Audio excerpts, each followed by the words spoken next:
Olá, gente. Boa noite a todos. Tudo bem com vocês? Espero que seja tranquilamente, tá? Nós daremos continuidade ao nosso conteúdo de hoje. Nós não teremos uma aula ao vivo, como eu já falei para vocês no outro momento. Vou deixando esse vídeo para que vocês possam acompanhar melhor o trabalho de vocês, uma vez que nós temos muitas pessoas que ainda estão ainda na dificuldade de estar assistindo o Zoom.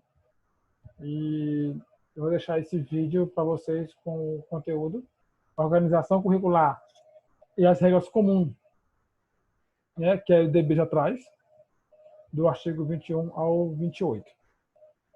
Essa vai ser uma aula bem mais rápida, até porque vai estar apenas a minha pessoa aqui, nesse momento presente, para estar passando para vocês as informações necessárias, essenciais para o conhecimento de todos. Lembrando também que nós iremos ter um seminário, já vinha falando para vocês em outro momento, mas isso aí é pauta para mais tarde, tá? Nós iremos nos encontrar logo à noite, lá no grupo, com algumas dúvidas e os bate-papos que a gente vai estar construindo. Vamos lá. Isso aí é uma consequência, a aula de hoje é uma consequência da aula que já havia falado e já vinha conversando com vocês na aula anterior, sobre o sistema de ensino, né? E a LDB, onde nós trabalhamos diversos artigos voltados à organização dos estados, municípios e o federal, que também tem como patente maior a União, e aqui a gente vai detalhar um pouco mais do que seja esse contexto dessa organização curricular. Nós temos o capítulo 1 do título 5 da Lei 9.394/96, que discute o conceito de educação que diferencia da educação escolar. Aqui nós iremos começar a trabalhar, começar a ver o que realmente a Lei de Diretrizes e Bases ela vai estar pautada, ela vai estar formada e fomentando os princípios dessa nova estrutura curricular, na qual também já se trabalha, né, já se vem trabalhando com o princípio da LDB.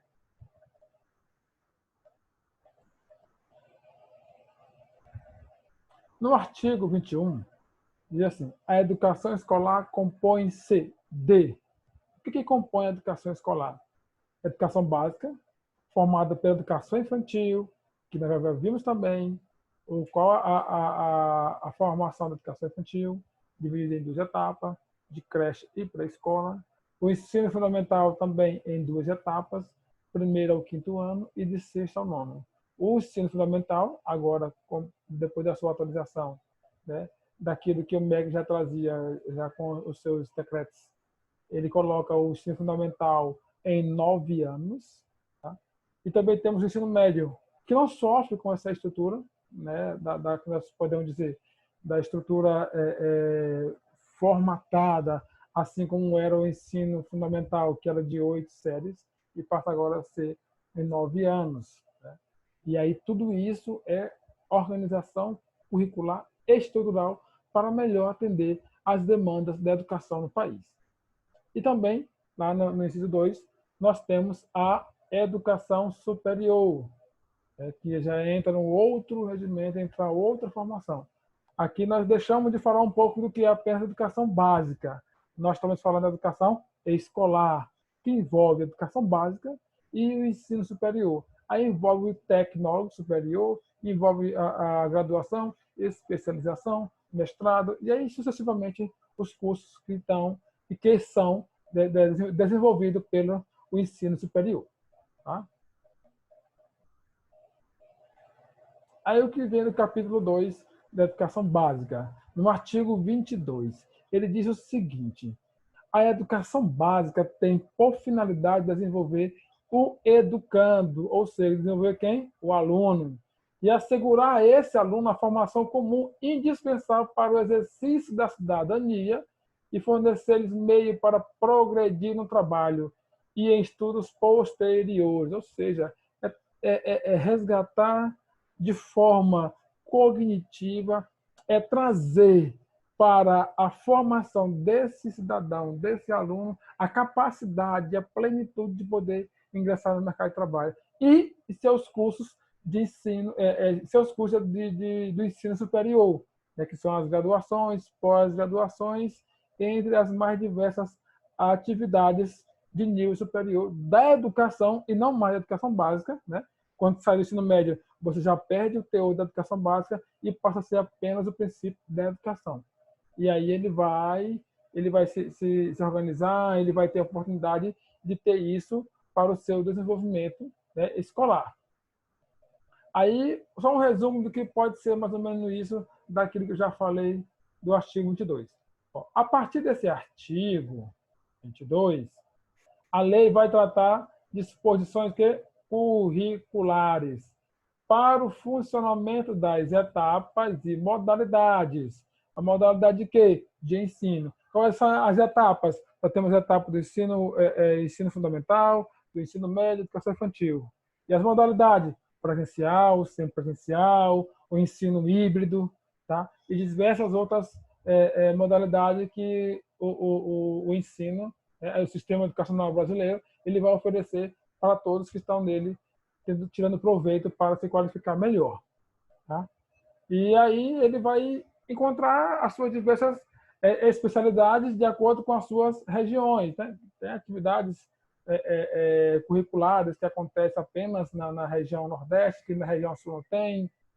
Mas, assim, de uma forma geral, o sistema educacional, aonde vai se oferecer, ele tem que seguir as regras da União, tá? Do Ministério da Educação, para que isso possa atender necessidades e as atribuições do que o MEC e a União colocam.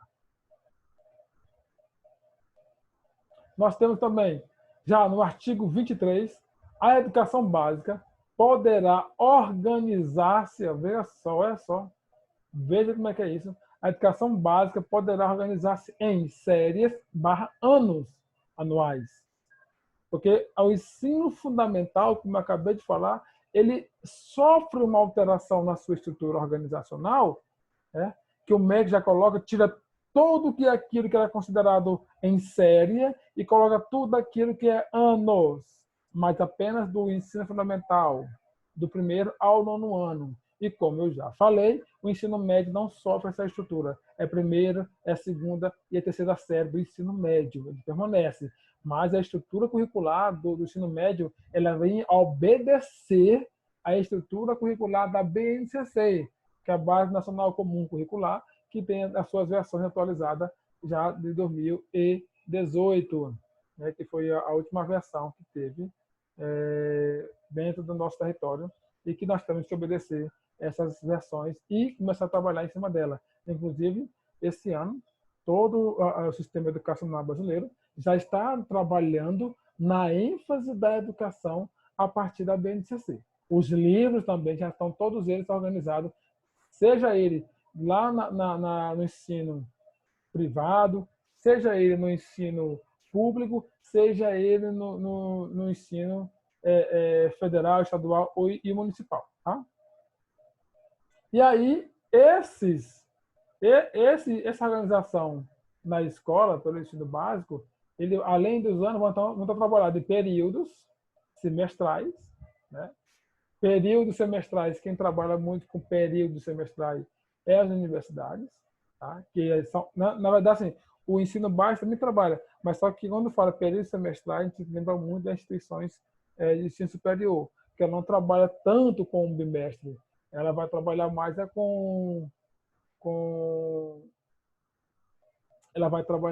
com bimestres do que período. E o ensino superior não trabalha muito com período, trabalha com semestre. Primeiro semestre, segundo semestre, terceiro semestre. E esse semestre ele é distribuído em 2 dentro de um ano. Tá? Primeiro 6 meses, primeiro semestre. O segundo 6 meses é o segundo semestre, que já tem já como normalidade. Em ciclos, tá? Quem trabalha com ciclos é o eixo, trabalha primeiro ciclo, segundo ciclo, terceiro ciclo, dependendo do ano em que esse aluno vai estar. Esse ciclo ele é distribuído a cada 6 meses também, não é uma permanência, vamos dizer assim, anual. O aluno do EJA ele não é o mesmo aluno não tem a mesma oportunidade de estudar como o aluno de ensino regular. O aluno, para ele poder passar de um ano para o outro, ele tem que passar no mínimo 200 dias letivos e no mínimo 800 horas trabalhadas dentro da escola. O aluno do EJA, ele só precisa da metade desse tempo. Ele precisa de 100 dias para terminar um ano e com a metade da carga horária mínima de 400 horas. Esse é o básico para o ensino do EJA. Né? Aí tem a alternância regular de período de estudo, que são pessoas que estudam nos seus contraturnos para ampliar e para melhorar o seu currículo e a sua carga horária. Grupos não seriados, né? Porque já no Brasil isso já está excluído, não tem que ter mais ensino de seriado. O que é o ensino seriado, professor? O ensino seriado é aquele ensino em que eu coloco 3, 4 turmas dentro de uma só. Como é que é isso? Minha turma ela é composta de 25 alunos e a cada 7 a 8 alunos eu tenho uma série para aquele menino, uma série ano, né? Por exemplo, o primeiro 7 alunos que são de faixa etária de 8, 9 anos, eu tenho ele no segundo ano, terceiro ano. O meu aluno que está com a faixa etária de 10 a 12 anos, eu tenho aquele aluno do quarto, quinto ano. Meus alunos que têm 14 a 16, de 13, 12, 13 anos, eu tenho um aluno que é do fundamental maior. Essa aglomeração de alunos com idade diferente, eu coloco isso tudo dentro de uma sala e o professor tem que se rebolar, tinha que se rebolar, hoje não se tem mais, não é muito aceito isso. Poucas escolas hoje, acho que mais na zona rural vai ter isso, onde ele possa estar dentro daquela sala de aula tentando recuperar, vou dizer assim, o tempo perdido, mas tentando não deixar de estudar. E o professor tem que se desdobrar em 3, 4, porque ele vai estar dando aula para um, mas o outro está ali perto, está ouvindo, e ele vai ter que caçar um meio de ensinar, onde esses alunos também não possam ficar perturbando um com o outro, e a cada momento ele faz uma aula diferente. É complicado, é uma vida de professor muito maluca. E aí a LDB pega e já começa a colocar, já começa a cortar esse processo. Não é para aceitar. Tá? Não tem que ter mais grupo seriado de alunos, né, dentro das escolas. Na competência e em outros critérios também, né, porque assim, quando na competência, lá do primeiro e segundo ano, os alunos não podem ficar reprovados, são alunos que têm que ser levados de nível para que ele possa seguir a vida escolar dele. Esse aluno, no sistema de ensino hoje no país, esse aluno ele só vai poder ter um princípio de reprovação quando ele não atingir o nível dele de conhecimento a partir lá do terceiro ano, quarto ano, e aí, daí para frente, o aluno, se ele não acompanhar o princípio da evolução educacional, né, o princípio de conhecimento dele, ele vai, sim, ser pedido para poder retomar ao ano anterior. E aí, o parágrafo primeiro diz que a escola poderá reclassificar os alunos, inclusive quando se tratar de transferência entre estabelecimentos situados no país e no exterior. É aquela forma, né? O aluno, cada estado, dentro do país, dentro do nosso país, cada estado ele tem um sistema de aprovação e reprovação de aluno. Né? Aqui no município de Codó, a gente recebe alunos de vários estados, São Paulo, Minas Gerais, e aí utilizam-se das suas possibilidades de ter um sistema de aprovação e reprovação diferente do nosso, até pela média, né? Dentro da média da educação municipal, a nossa média para o aluno poder ser aprovado, ele tem que ter no mínimo 7. Né? Tem alguns estados que é 5. Para as universidades com vocês, é 5 também. 50% o aluno está aprovado. E assim, o estado hoje no Maranhão é diferente do município de Codó. O estado com 6, ou seja, 60% ele aprova o aluno. E no município de Codó tem que ser 70%. Assim, algumas coisas que não estão encaixadas por aquilo que a LDB coloca. E aí os estados e os municípios têm que se entrar em consenso para poder trazer um pouco mais dessa vamos dizer assim, essa oportunidade do aluno de poder estar dentro da sala de aula. Aí o parágrafo 2º desse artigo 23 Ele falou que o calendário escolar deverá adequar-se às peculiaridades locais, inclusive climáticas e econômicas. Isso aí a gente trata muito sobre a questão do povo da zona rural, principalmente a zona rural. E algumas regiões do país também, que tem um clima de inverno, um período muito chuvoso. Aí, às vezes, tem que se adequar à realidade na qual cada um vive, né? E isso, para a LDB, deixa muito claro que pode-se fazer isso.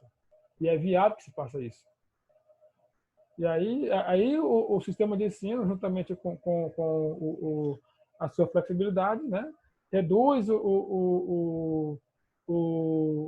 esse impacto do condicionamento do aluno, mas ele tem que cumprir no mínimo 200 dias letivos. Se ele demorou para começar as aulas por interferências climáticas, por chuva, por estiagem, alguma coisa desse tipo, ele vai ter que procurar alguns meios para poder colocar o aluno nesse momento, dentro das possibilidades da sua carga horária que ele tem direito, né? 200 de letivo ou 800 horas trabalhadas. Aliás, ou não, e 800 horas trabalhadas. Inclusive, isso é discussão também, porque tem escolas no município, nos estados, que já trabalham em tempo integral. E essas 800 horas, praticamente quase que dobra, para 1.200 horas, 1.300 horas, né, de estudo. O ensino médio também nessa faixa de carga horária, porque já são mais disciplinas trabalhadas dentro do ensino médio. Então, o aluno já tem que ter um pouco mais de compreensão sobre isso também. No artigo 24, né, ele diz que a educação básica, nos níveis fundamental e médio, será organizada de acordo com as seguintes regras. Quais são essas regras? O que eu acabei de falar. O inciso 1, carga anual mínima de 800 horas para todos, distribuída por um mínimo de 200 dias letivo, né? Efetivo de trabalho escolar. Aí o aluno tem que ter pelo menos 200 dias letivos na escola para poder ter o seu currículo todo aplicado. E com a exceção do tempo reservado aos exames finais. Esses exames finais só é feito no final do ano, quando termina-se o ano letivo desses alunos. Aí que tem o princípio dos exames finais. Mas isso aí é processo lá da escola em poder se organizar. O inciso 2, a classificação em qualquer série ou etapa, exceto a primeira série, né, do ensino fundamental. E o que pode ser feito, né? Aí, alguns municípios, adequando essa realidade do sistema educacional brasileiro, de acordo com a LDB, eles colocam que o primeiro e segundo ano o aluno não é reprovado. Ele recebe uma promoção. Que promoção é essa? Quando ele realmente ele aprende a ler e escrever, onde ele soluciona os problemas, onde ele tem o desenvolvimento do seu conhecimento básico e que ele possa levar isso adiante. Como é que isso acontece? Em que etapa? Vamos ver. Né? Aqui eu faço a mesma pergunta, né?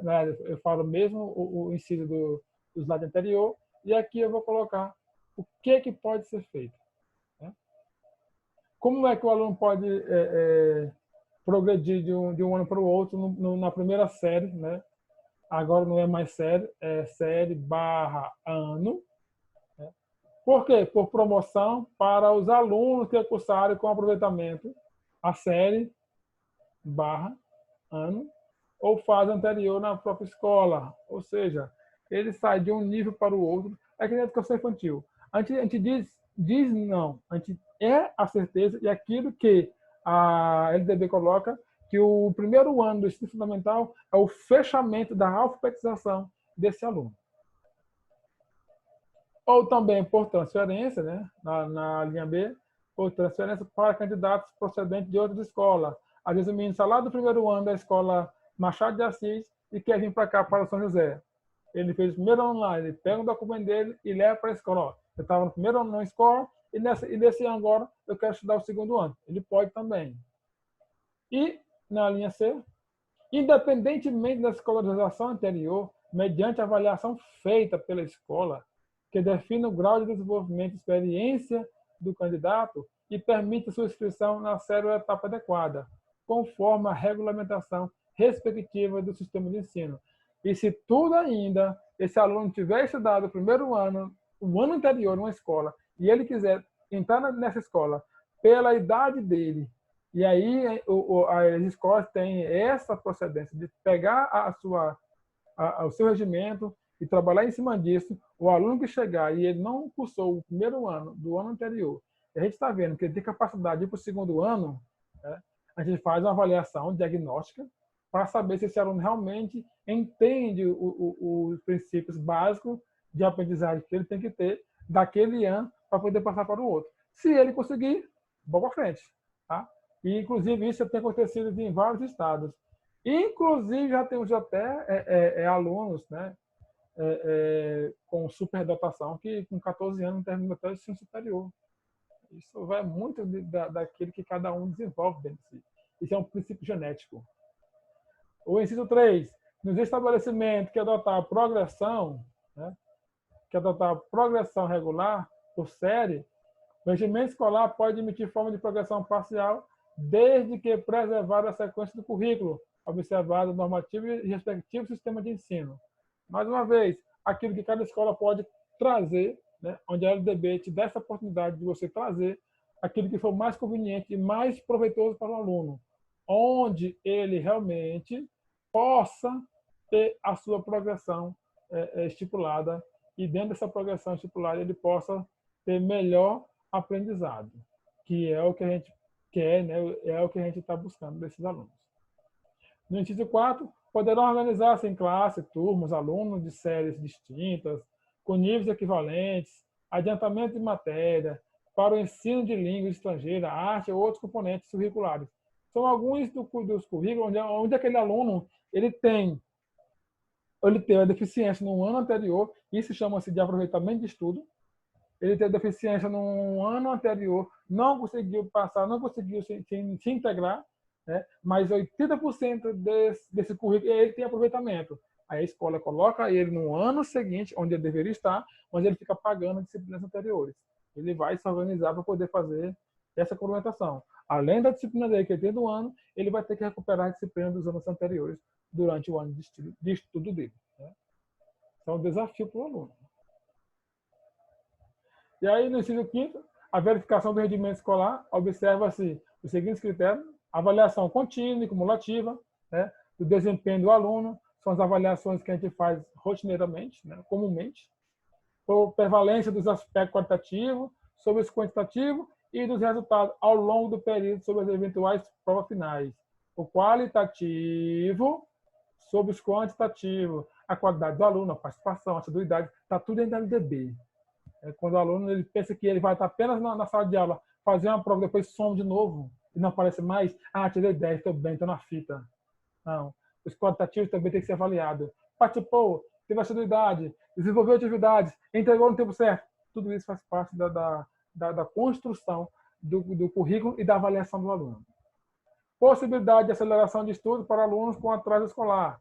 É o que nós acabamos de falar. Se ele está com a idade de estar na frente e aí ele tem algumas coisas pendentes para trás, ele vai seguir, mas ele vai pagando essa atividade. Ou fazer da forma como o EJA faz, né? Mas isso aí não é mais na educação básica.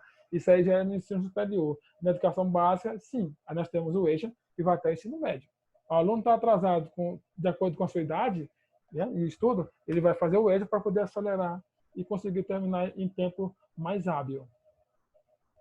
Possibilidade no avanço dos cursos mediante verificação do aprendizado, de novo. E aproveitamento de estudo concluído com êxito. Né? Se ele concluiu o estudo, tem notas, tá? E aí ele precisa avançar, faz a avaliação e arrocha com ele. No artigo 24, né, as regras comuns para o ensino fundamental, do ensino médio, com carga horária mínima anual, já falamos, 800 horas, dividido em 200 dias letivos, nas quais deve ser composto por 4 horas de efetivo trabalho escolar. Mas quando é em tempo integral, isso aqui pode passar para o quê? Para 8 horas. Tá? 8 horas trabalhadas durante o dia. O artigo 25 será objeto permanente das autoridades responsáveis a alcançar relação adequada entre o número de alunos e o professor, a carga horária e as condições materiais do estabelecimento. Ou seja, o número de alunos por turma tem que ser adequado à LDB, de acordo com o MEC, de acordo com o que a União já traz, que é a nossa instância maior. A carga horária de cada disciplina. Sabemos que a língua portuguesa e matemática são as disciplinas que mais têm carga horária, né? 200 horas. As outras demais, como ciências humanas e ciências da natureza, têm carga horária de 120 horas e outras com 80 horas trabalhadas. E aí diz o seguinte, cabe, no parágrafo único, cabe, deixa eu mudar aqui rapidinho, pronto. No parágrafo único, cabe ao respectivo sistema de ensino, à vista de condições disponíveis das características regionais e locais, estabelecer e não criar novos parâmetros sem aquilo que rege a LDB. Estabelecer parâmetro para o atendimento no disposto desse artigo. Ou seja, eu vou ter que seguir aquilo que a LDB já me traz para eu poder ter melhor aproveitamento dos meus alunos, tá?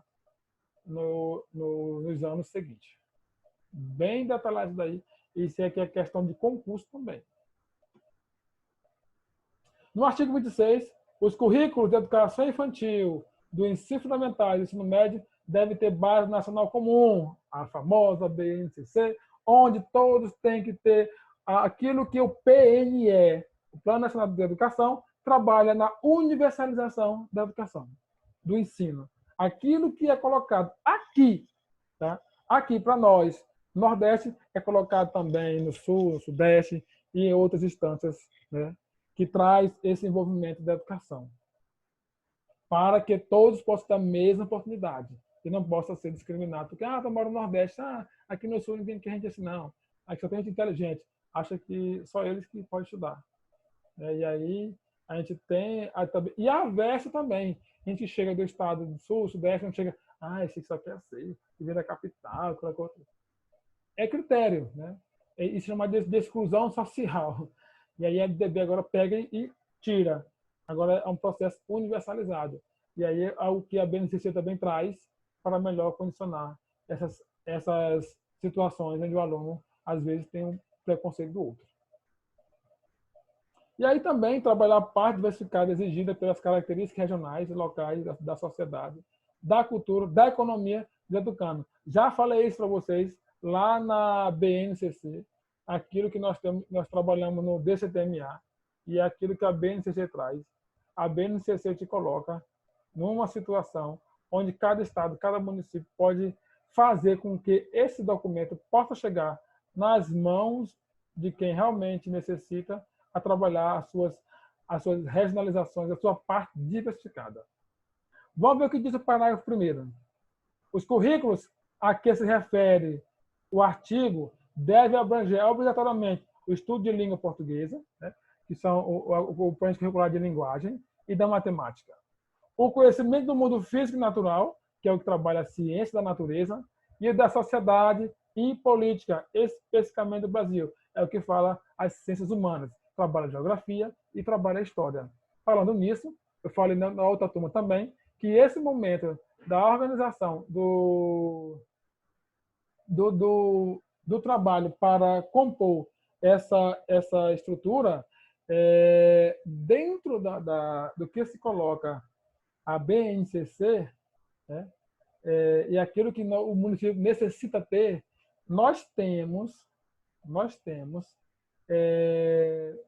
um livro que já vai ser lançado agora, um livro muito bom, se diga por sinal, não é porque eu faço parte também dessa coordenação, dessa organização, não, desse material, mas é um livro que está aí quentinho, já vai ser lançado, falando sobre a geografia e história de Codó, política e economia. Ele fala o contexto do que é o nosso município e vai servir muito de base para estudo, porque é um livro que vai ser publicado nacionalmente e aí todo mundo vai ter acesso.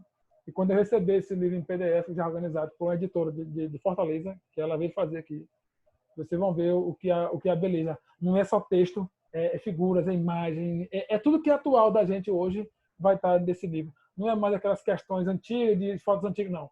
Fotos atuais, novas. Tem antiga, tem porque a história não pode ficar de fora, né? porque aquilo que é história fica, mas muito mais daquilo que a gente pode trabalhar com a atualidade.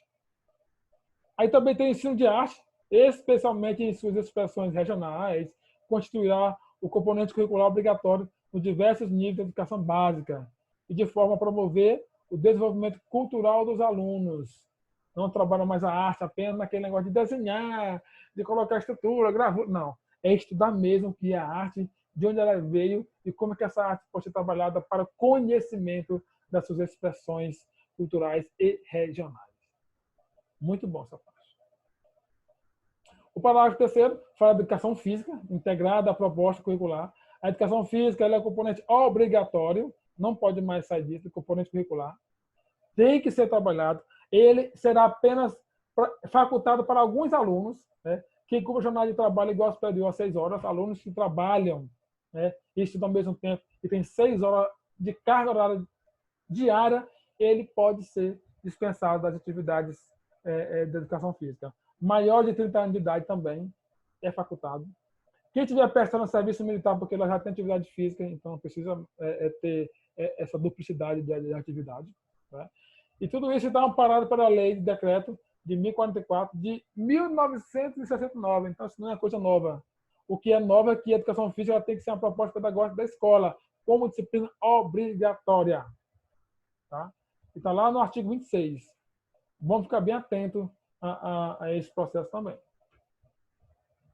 Ainda no artigo 26, aqui é muito importante e interessante. Fique atentos. O ensino de história no Brasil levará em conta contribuições das diferentes culturas e etnias para a formação do povo brasileiro, especialmente as matrizes indígena, africana e europeia. Mas é algo bem específico nosso. Nós temos que trabalhar só as matrizes indígena e africana. Isso aí também está lá na estrutura curricular. E é para ser trabalhada. Né? O currículo será incluído obrigatoriamente a partir da 5ª série, ou seja, a partir da 5ª série fundamental 1, ele já começa a ser trabalhado. Ela é do 5º ano. E isso daí vai levando até o ensino médio, para melhor compreender esse nosso conceito. A música também é obrigatória, mas não exclusiva do componente curricular, porque se trata o artigo 2, lá de trás. Né? A questão da música é uma questão mais ampla, não é apenas instâncias regionais e culturais, mas sim levar esse conta como currículo normal. E cada estado tem que se comprometer a fazer isso. Os currículos fundamentais e médios devem incluir os princípios de proteção e defesa civil. Isso é na parte transversalizada do currículo. A parte que transcende aquilo que está dentro do currículo, aquilo que é dentro do composto do que se trata a LDB. Ele fala: o estabelecimento de ensino fundamental e médio, público e privado, torna-se obrigatório o estudo, olha bem aqui, ó, estudo da história, cultura e arte brasileira e indígena. Tem que ter trabalhado incisivamente. Não pode tirar de jeito nenhum. O artigo incluirá diversos aspectos da história e da cultura que caracteriza a formação da população brasileira a partir dos 2 grupos étnicos, tais como o estudo da África e dos africanos. E aí diz no parágrafo 2º, os conteúdos referentes à história, à cultura afro-brasileira dos povos indígenas, né, serão ministrados no âmbito de todo o currículo escolar, em especiais nas áreas de educação artística, literatura e história brasileira, que é o que mais trabalha, é o que mais tem incisivamente para esse contexto. Aí no artigo 27, né, os conteúdos curriculares da educação básica, eles observarão, tá, ainda as seguintes diretrizes. Quais são essas diretrizes? A difusão de valores fundamentais de interesse social, ao direito e dever cidadão a respeito do bem-estar comum e à ordem democrática. O inciso 2, considerar as condições de escolaridade. O inciso 3, orientação para o trabalho. E a promoção do desporto educacional. Atividades físicas que são colocadas além da educação física escolar, como participação de Olimpíadas, jogos com altos rendimentos, Olimpíadas escolares, e aí por aí vai. E aí no artigo 28, né, no que fecha esse processo todo, a oferta de educação básica para a população rural, sistema de ensino, promoverão a adaptação necessária. Falamos disso anteriormente, sobre a questão da adequação do currículo e dos dias letivos. né? Os currículos, metodologias são colocados de acordo com as suas necessidades e não de acordo com o que temos na sede, que não tem nenhum problema, nenhuma interferência, né? A organização escolar própria inclui a adequação no calendário. Às vezes o menino pode ter aula no sábado, no domingo, ele pode ampliar a carga horária dele dos dias, mas não do final, né? E a adequação da natureza do trabalho rural, porque é diferente. Os meninos vão para a roça, os meninos são impedidos de ir para a escola por causa da chuva, o carro não chega, tudo isso é interferência. Também a responsabilidade da educação de coordenar o Sistema Nacional de Ensino proposto nesta lei, né, ao desenvolvimento do Plano Nacional. Qual é esse desenvolvimento do Plano Nacional? Nós temos quem? O Pacto pela Educação, né? Deixa eu mudar aqui a coisinha aqui da... Pronto. Nós temos o Pacto pela Alfabetização na idade certa, a educação infantil. O Mais Educação, ele já está praticamente excluído do sistema. O ensino médio inovador, que nós temos. Para a infância, creche e pré-escola. Saúde na escola, chamado PSE, Programa de Saúde na Escola. Toda a estrutura de secretaria de educação tem que ter. A atleta na escola são bolsas de incentivo para atletas, né, encontrar um novo caminho, um novo rumo para a sua formação. Formação continuada para professores, isso é lógico que tem. Livros e materiais para as escolas, estudantes e professores. Nessa nova roupagem do PNLD, todo mundo já recebe livro, quase que todos os componentes, acho que com exceção só de religião. E educação física, porque esse ano só tem só para professores, mas no próximo já vai ter professores e alunos. Tecnologia a serviço da educação básica, tem muitos, justamente quando se trata de laboratório de informática. Apoio à gestão educacional, temos o PDDE, o PDE interativo. Né? Infraestrutura, as escolas hoje estão cada vez mais cheias de equipamentos, mais elaboradas, mas ainda falta muito ao que se construir. Né? E a avaliação de aprendizagem, cada vez mais melhorando o princípio dessa avaliação. Isso é fato. Tá? Ok? Então, assim, é basicamente isso o que nós temos de aula hoje, de encontro. É basicamente isso que eu queria passar para vocês nesse momento. Tá? Vou deixar lá no grupo de vocês o que nós iremos trabalhar com o princípio do seminário. Tem que ser feito isso. E logo mais à noite, tá? mais 7h30, que eu vou dar tempo de você assistir a videoaula, nós nos encontraremos para fazer debate. Tá? Aqui é uma atividade que eu estou deixando para vocês. Vocês vão ler, vão entender. Vou deixar o material lá também. E aí a gente vai estar trabalhando em cima disso. Ok? E vou deixar também isso no fórum de discussão de vocês, para que a gente possa trabalhar melhor. Bom? Beleza? Tchau, tchau. Obrigado por esse encontro de hoje. Estamos juntos. Fique em casa. Tchau.